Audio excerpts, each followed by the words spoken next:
Interesante. Platón distingue el pólemos, es decir, la guerra contra los bárbaros, de la situación de stasis. La stasis es la guerra intestina, digamos, la guerra interna entre ciudades griegas. Y él sostiene que en el caso de la guerra entre griegos, en general se protege a los civiles, no se incendian las viviendas enemigas, solamente se identifican a aquellos que efectivamente hayan sido los culpables, etc. Mientras que esto no se aplica en el caso de las guerras contra los bárbaros, es decir, en el caso del pólemos. Lo que en este pasaje de la República de Platón, 469b, 5 y siguientes, se sostiene es que, y es un planteo filosófico, debería tratarse a los bárbaros como los griegos hoy tratan a los griegos. Lo cual, para un contexto en el cual uno estima que los bárbaros siempre han sido descalificados por no pertenecer al sistema de valores propios de la civilización helénica, resulta extremadamente interesante. ¿Qué pasa con el velum y el ius en el mundo romano? Desde el comienzo de la historia de Roma, y esto por supuesto si seguimos los textos clásicos, digo Tito Livio, que es un autor clásico pero que relata los orígenes de Roma en A Urbe Condita, siempre también se marcó la idea de que la expansión romana y la agresión romana fue resultado de un ataque previo.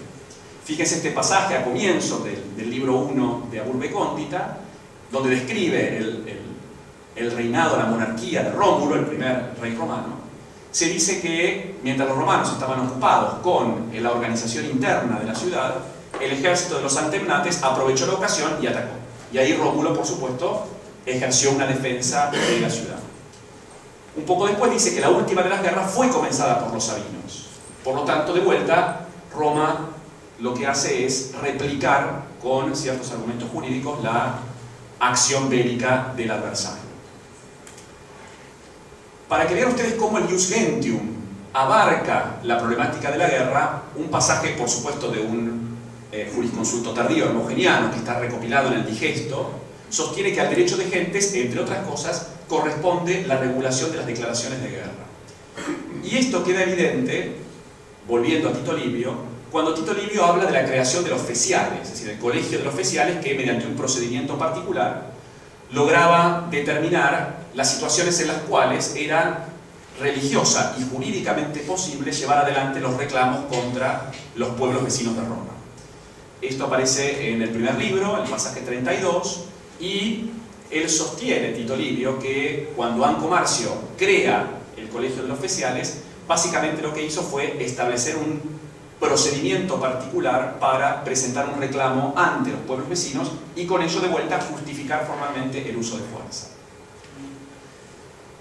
El ritual de la guerra romana está muy pautado según el testimonio de Tito Livio.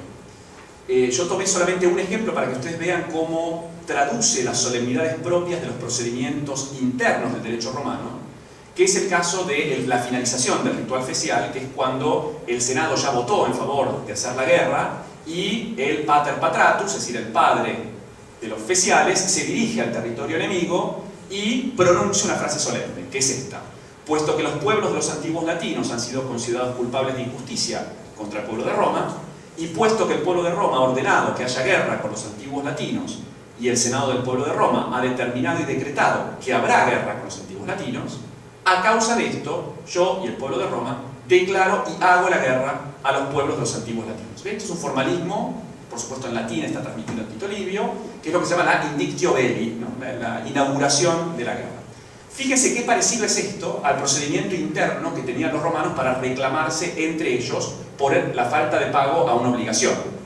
El propio Gallo, en el libro cuarto, habla de una de las legis actiones, es decir, de las primeras acciones procesales que estableció el sistema romano, donde la sintaxis, esto en latín queda mucho más claro, pero traté en la traducción de hacer el paralelismo, la sintaxis es idéntica, ¿no? Puesto que ha sido juzgado en mi favor o ha sido condenado a pagarme 10.000 sestercios y tú no me has pagado, a causa de esto yo pongo sobre ti la mano, ¿sí? Entonces hay como una especie de paralelismo entre las formalidades de arrojar una lanza para de alguna manera intervenir en el territorio enemigo y de alguna manera extender la mano para capturar el cuerpo de aquel que no haya cumplido con la obligación.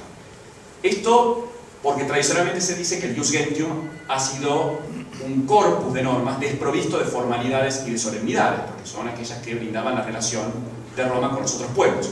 Bueno, me parece a mí que en realidad el Ius Gentium está asignado por una cantidad de formalidades muy fuertes que habilitan a pensar que en este uso de fuerza por parte de Roma existe una voluntad permanente por justificar de alguna manera la posición romana, ¿no? Hay una imposición de las normas de carácter internacional en materia de uso de fuerza. Para ir terminando entonces, fíjense cómo la filosofía romana también de alguna manera incorpora esta idea de la necesidad de justificar las guerras justas. Un pasaje de Cicerón, que para muchos es el fundador, digamos, de la teorización del bellum justum, sostiene que en los asuntos públicos las normas de la guerra deben ser estrictamente respetadas. Pues dado que hay dos modos de resolver una controversia, o por la discusión o por la fuerza, y dado que el primero es propio de los hombres, mientras el segundo de las bestias, debemos recurrir a la fuerza solamente cuando no podemos recurrir a la discusión. Fíjense que no dice que no se puede, no es que no se pueda recurrir a la guerra, dice solamente cuando la discusión es insuficiente. La única causa para ir a la guerra es para que se viva en paz sin daño. A modo de conclusión, entonces, dos conclusiones, una más genérica, una más específica.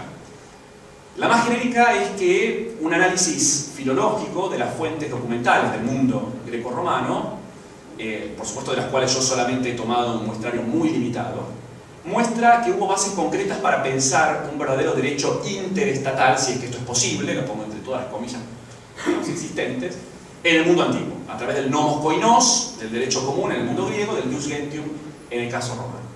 Y en términos más específicos, en lo que hace a la guerra concretamente, a diferencia de lo que suelen indicar muchos estudios sobre la historia de la guerra, que opinan que estos pueblos estaban sumidos en una violencia ilimitada, me parece que en el marco de este ordenamiento jurídico existe una voluntad bastante clara y bastante precisa por regular a través de solemnidades que son políticas, que son religiosas, pero que también son jurídicas, el fenómeno bélico. Bueno, les agradezco mucho la paciencia.